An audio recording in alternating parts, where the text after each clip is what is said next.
नागिन किसान और चुड़ैल की मजेदार कहानी पूरी जरूर देखना। एक गांव में एक गरीब किसान अपनी दो बेटियों करुणा और हिना पत्नी श्यामवती के साथ रहा करता था। किसान रामू के पास बस 1 बीघा जमीन थी, उसी में वह अपनी जीविका चलाता था। एक दिन बहुत जोर की बारिश हुई। थोड़ी ही देर में ओले भी पड़ने लगे।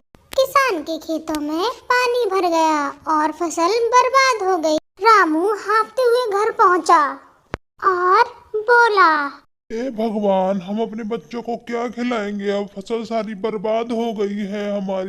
आप चिंता मत कीजिए करुणा के पापा, कोई ना कोई रास्ता निकल ही आएगा। भगवान बहुत ही करुणा निधान है।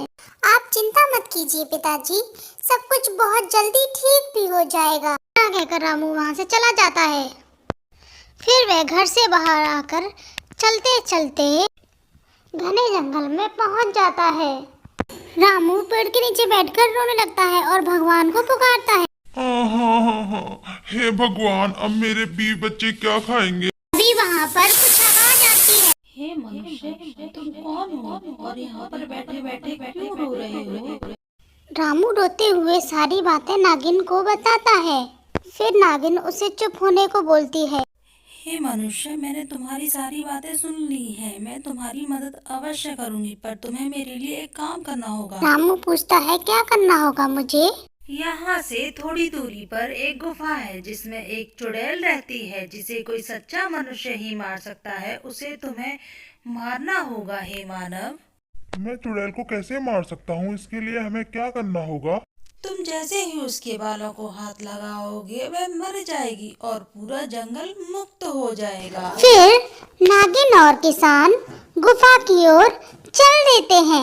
रास्ते में नागिन उसे बताती है कि वह बहुत ही खतरनाक है। उसने नागिन के नाक को भी मार दिया था। नागिन किसान को चुड़ैल की गुफा दिखाती है और कहती है, तुम्हें चुपके से उसके बालों को छूना होगा। अगर वह जाग गई तो वह तुम्हें भी मार डालेगी।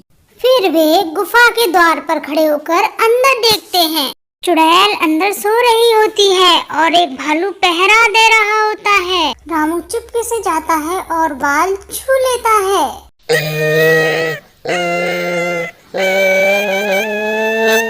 चुड़ैल मर जाती है और जंगल उसके प्रभाव से मुक्त हो जाता है। नागिन किसान को नागलोक ले आती है और उसे सोने से भरी हुई 2 मटकियां देती है। रामू, ये मटकी अपने साथ लेकर जाओ। इससे तुम्हारी गरीबी दूर हो जाएगी और जब भी तुम मुझे पुकारोगे मैं तुरंत आ जाऊंगी। हे नागों की देवी, तुम्हारा धन्यवाद। आज तुम्हारी वजह से मेरी गरीबी दूर हुई है।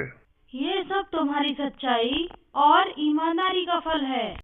रामू की पत्नी पूरे गांव में रामू को ढूंढती है। फिर घर के बाहर आकर उसका इंतजार करती है और सोचती है, शाम होने को है, पता नहीं करुणा के पापा अभी तक क्यों नहीं आए। श्यामवती, हमारी गरीबी दूर हो गई। श्यामवती, क्या हुआ करुणा के पापा?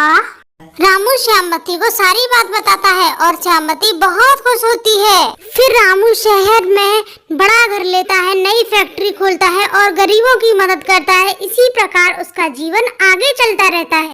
Thanks for watching. ऐसे ही मज़ेदार वीडियो देखने के लिए हमारे वीडियो को लाइक करें, शेयर करें और सब्सक्राइब करें।